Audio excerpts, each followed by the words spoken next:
interview with the sensational cosplayer who does a sensational job at cosplaying River Song from Doctor Who,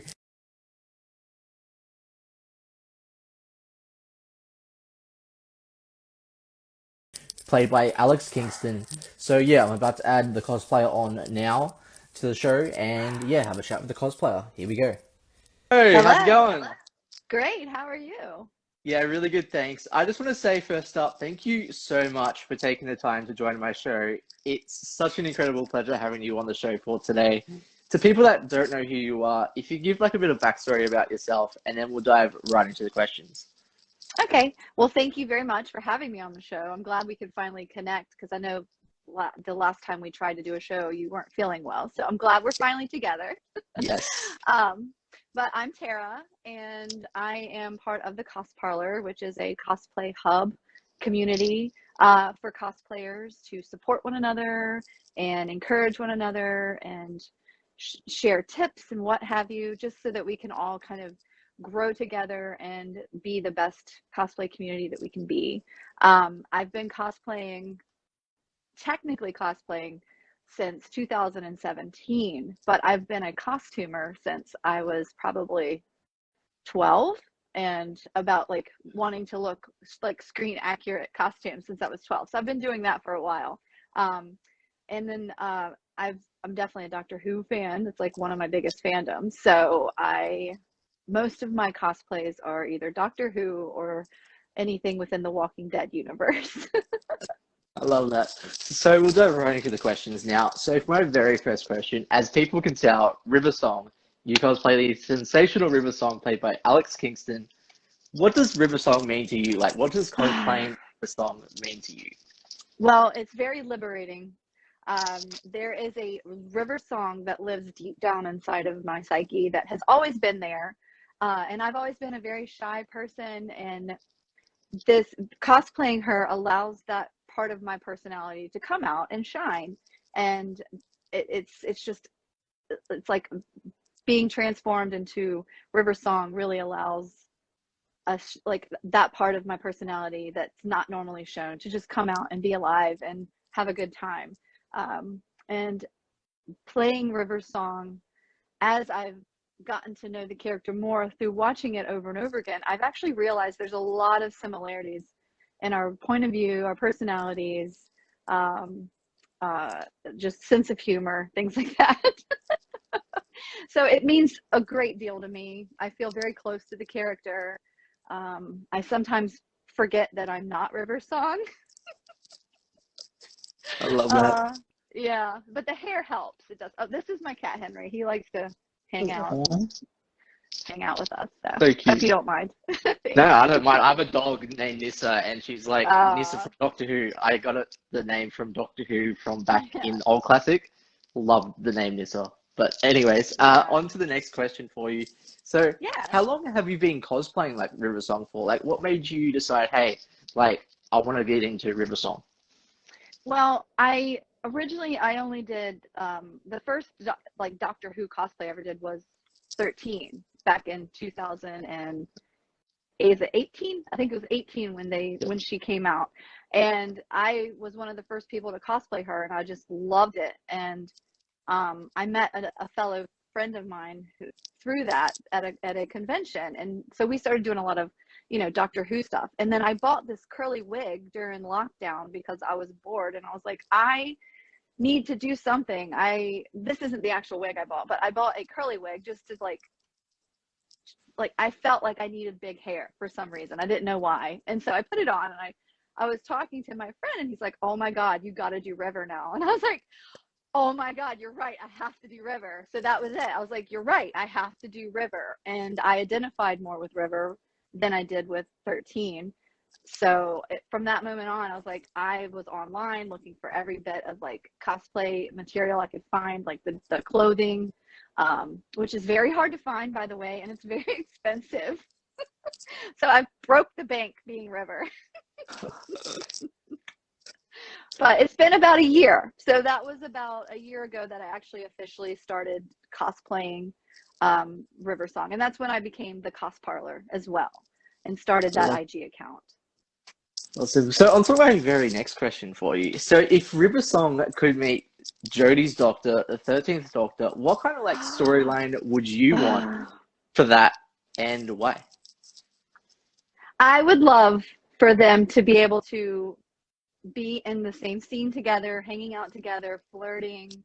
Um, I would just love all of the like sexual innuendos that River would say to Jodie and like the response. I think it would be funny because you know, River's a pansexual and she's dated and married all kinds of people in her and species throughout her life. She dated an android once. It was rubbish. So I think that it would be fun just to see the banter between the two of them, I love that. So I'm and then sorry. just like the chemistry. Yeah, Yes, yes, the yeah, chemistry. We need more yeah, chemistry with River Song. yes. Yes. I think there would be a lot of chemistry there. I feel like might be more than the chemistry that's between Yaz and the Doctor. I think Ooh, it okay. would be. I think it would be a lot more chemistry there involved. I mean, it's River. Come on. Yeah, yeah, I can see that. Yeah. So on to our very next question. So how long have you been watching Doctor Who for? And like what made you decide, hey, I want to start watching Doctor Who? Well, okay, so I was 8 years old and I was walking down the hall of my house, and my uncle had been staying with us for a little while. And he had a TV in his room, and the door was kind of open. And I heard this bass line, like really cool sound music, and then the synth come in. I was like, weird. I was like, what is that? So I like ran down the hall and I popped my head around and I saw on the little television, it was like PBS, it was like Public Broadcasting Network, and it was like the classic Doctor Who. It was Tom Baker. And I was like, what is this? This is so cool. Like, what's going on in this thing? And he's like, oh, this is a time traveler and he has a time machine. And so I was like, okay, I'm interested. I always thought, you know, it was around the same time Back to the Future came out also. So I was like, I love time machines. I love time travel. I'm into this. So that was my first experience with Doctor Who. And I was hooked instantly. I thought it was amazing. I love Tom Baker. He looked really funny to me, his, you know, with his outfit and his big scarf, and then his sarcasm. So I learned about British sarcasm along, like when I was young, from watching Doctor Who and Monty Python. But I just fell in love instantly with it. So I'm And sorry. I've just Next. no, I was just gonna say that it's Yes. carried on throughout my life. And when they reintroduced the new Doctor Who with Christopher Eccleston, I was like blown away. I was like, yes, thank God, it's come back. And the leather jacket, like the leather jacket that Chris Eccleston wore, he stole the. Hmm. He did such an excellent performance, and Oh, I I think know. that's what made new Doctor Who the thing that it is now Yeah, to this he day. Like absolutely. I great mean, stuff. he brought the Doctor back to life. Yeah, That takes an extreme amount of work and effort and channeling the Doctor inside of you to like be able to bring this person or this character back to life after so many years of being dormant, and bringing a whole new generation into the fandom, which is amazing. I definitely would have loved to see like another season with Chris Eccleston, but Yeah, unfortunately we didn't get to see that.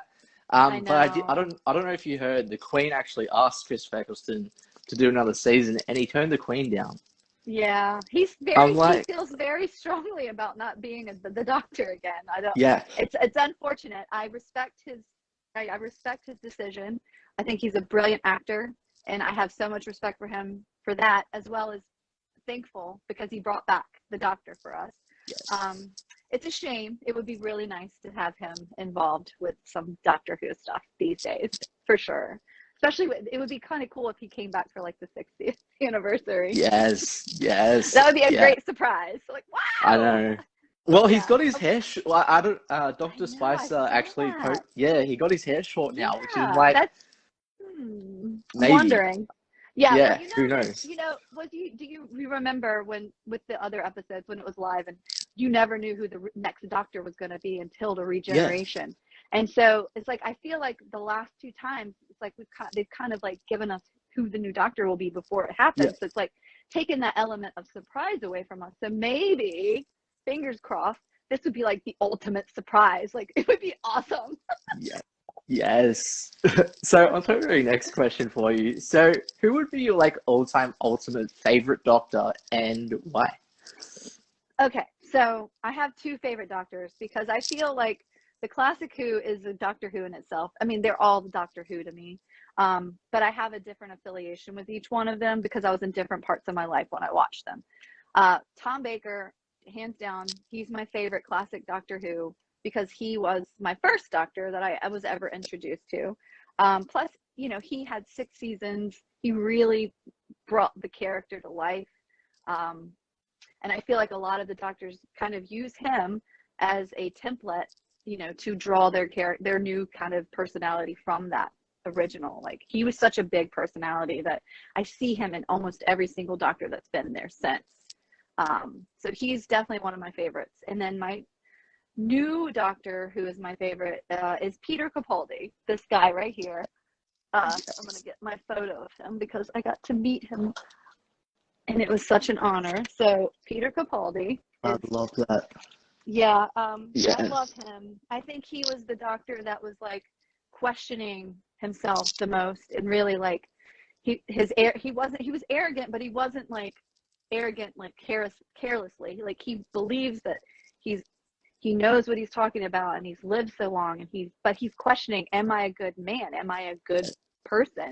Like I think we all struggle with that every single day. You know, we have this like angel and demon on our shoulders and that one's telling us one thing and it's like and we're questioning like, am I good or am I bad? Like I don't know.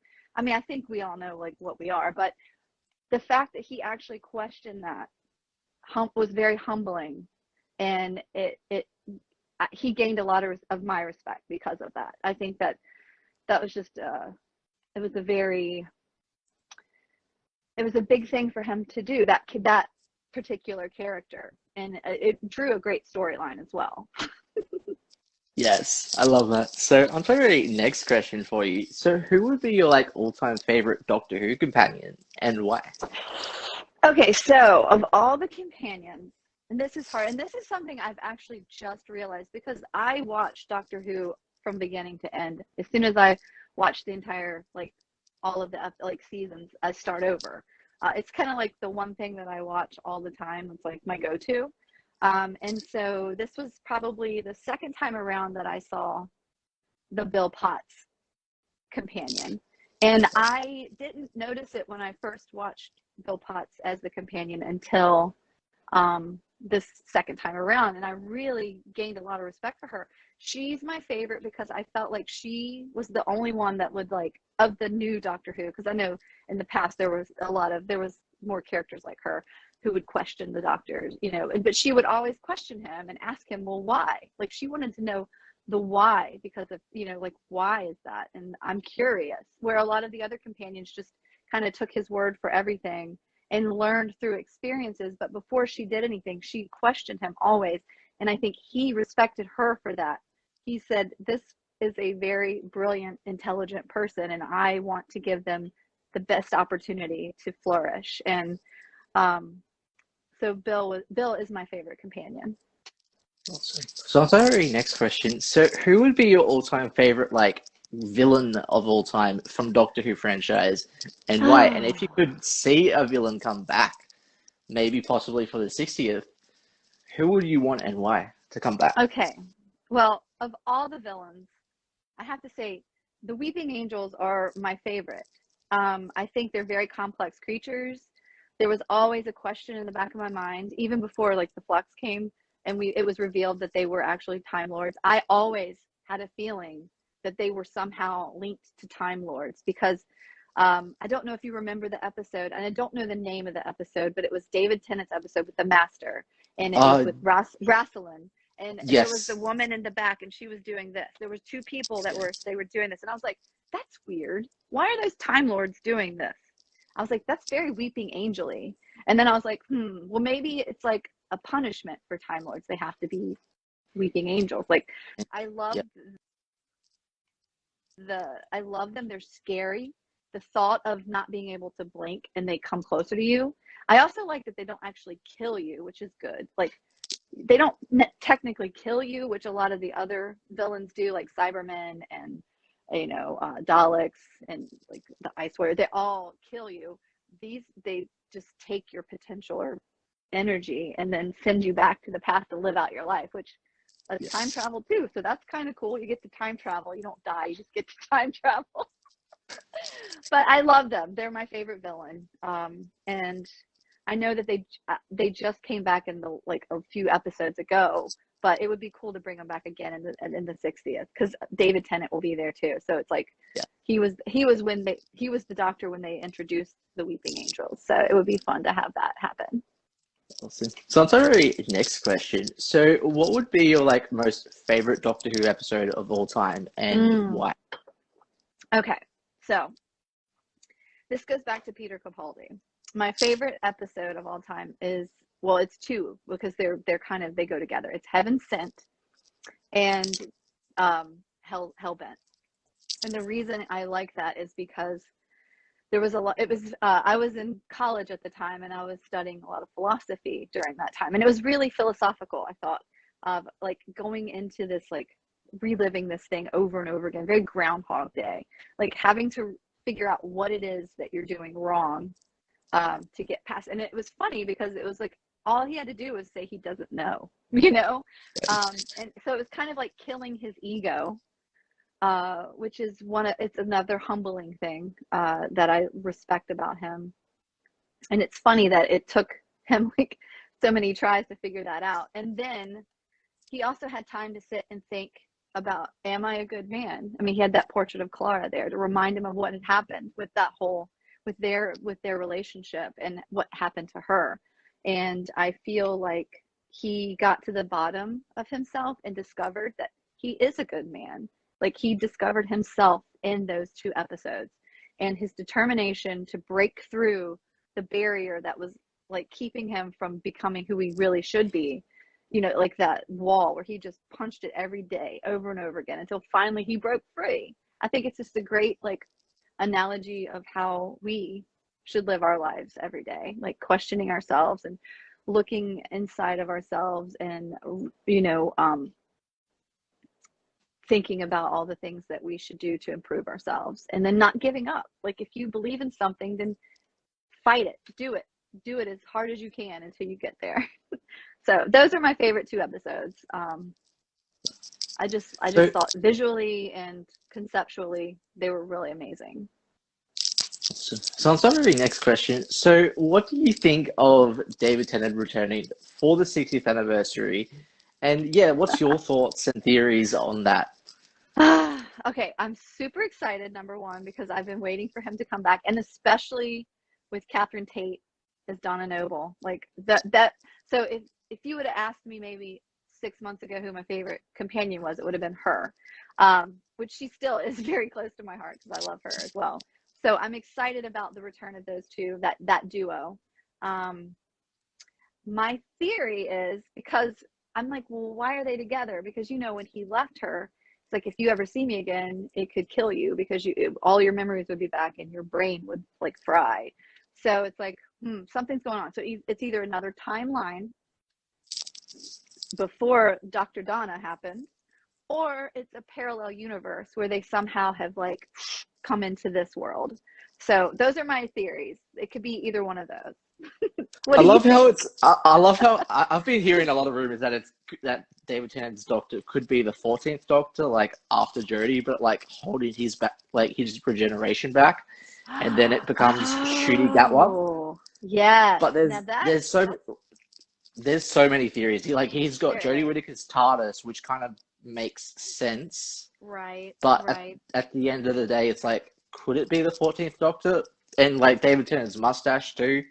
That's kind of like why is Donna with him if he's David Tennant, especially. I can see if the Doctor is Jodie Whittaker's Doctor and sees Donna, like, oh, I don't know who you are. You're not going to find my brain. So I don't know. It's there's a lot of theories going around, which is pretty interesting. And very interesting. And the next announcement of this week, Neil Patrick Harris is joining. I know, which is amazing. I know. How I Met Your Mother. Toy maker. Yeah, so Toy cool. Maker. Oh my god, So I love that. bringing back a villain from the past. That's great. Yes. And by the way, a huge happy birthday to Neil Patrick Harris today. Yes. Happy birthday. Yes, happy birthday. Yes. Very looking forward to the 60th anniversary though. It's going to be incredible and a huge celebration year next year. It's man, I can't wait for I 2023. know. It's going to be It's amazing. going to be amazing. It really will. It's Yeah. going to be amazing. There's just so many good things to look forward to. So on to my very next question for you. So with Doctor Who being such a successful show, and what does like Doctor Who mean to you? Like especially as a person, like and especially as a Mm. viewer, what does it mean to you? Well, it means a lot of things to me. One of the biggest things, hold on, I had to write down a few things. So it means tradition because when I watched it the second time around with the new episode, like the new, like the revised version, I would watch it with my kids. And it was nice because we would watch it together and then we would, after it was over, we would talk about the episode and talk about like the philosophy behind it. So that always makes me feel really good when I think about that. It's a level of comfort watching it. Like I said, it's my go-to. So it's the thing I have on in the background when I'm, don't have anything else to do. And it's like a comfort thing. So it, and it's an understanding. Like I understand the doctor. I feel like the doctor understands me. Uh, and I feel like in my mind, there really is a doctor out there somewhere. I'm just waiting for that TARDIS to land on my corner, so I can go running. Like, hey, I'm ready to go for a ride. Um, Yes. but it's also like connecting to like a higher awareness. And I know I've mentioned this a few times with like self-reflection and understanding who we are as individuals. It really taps into that. And I think it teaches a lot of younger people to embrace themselves and to be, confident with themselves and trust themselves. So it means so much to me. I think it's just one of the best shows that's out there. And to say that it's been around for 60 years, I mean, that in Yeah, itself just tells you that it is a huge. good show. It's like Yeah. amazing.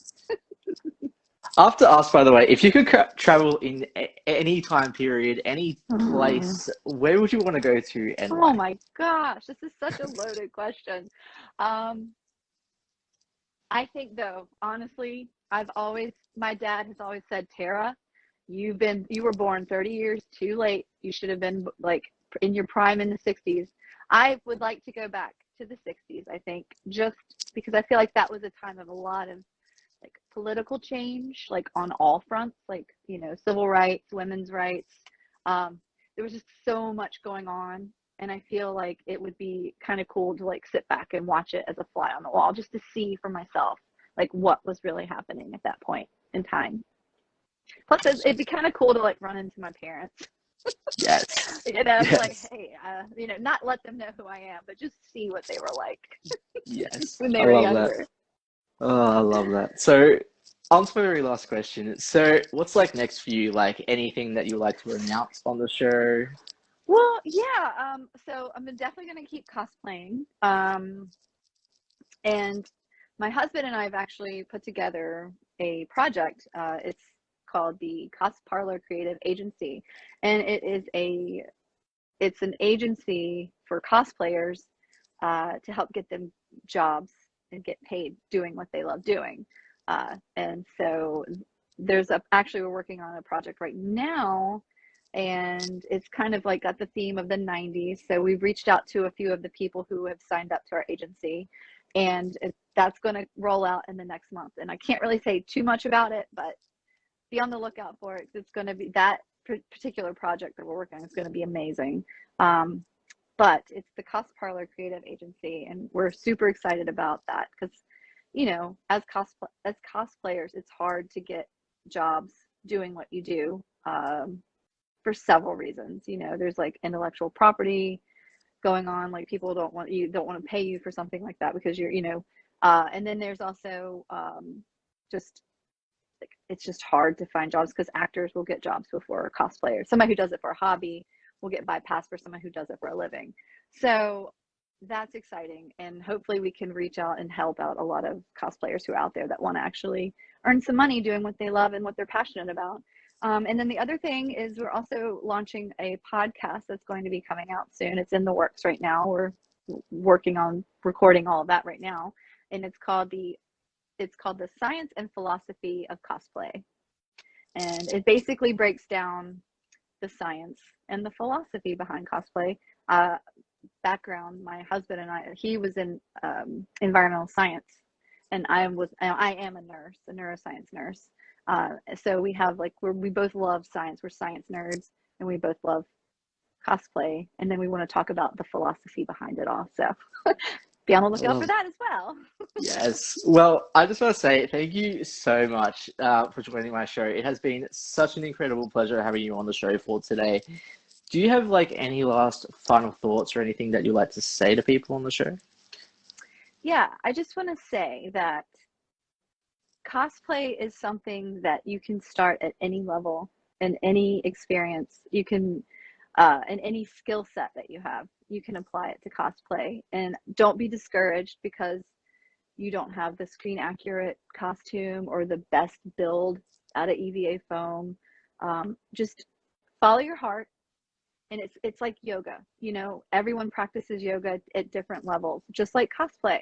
So if you are interested in building and making costumes and costume design and putting on a costume and playing that character, and then do it. Just don't hesitate.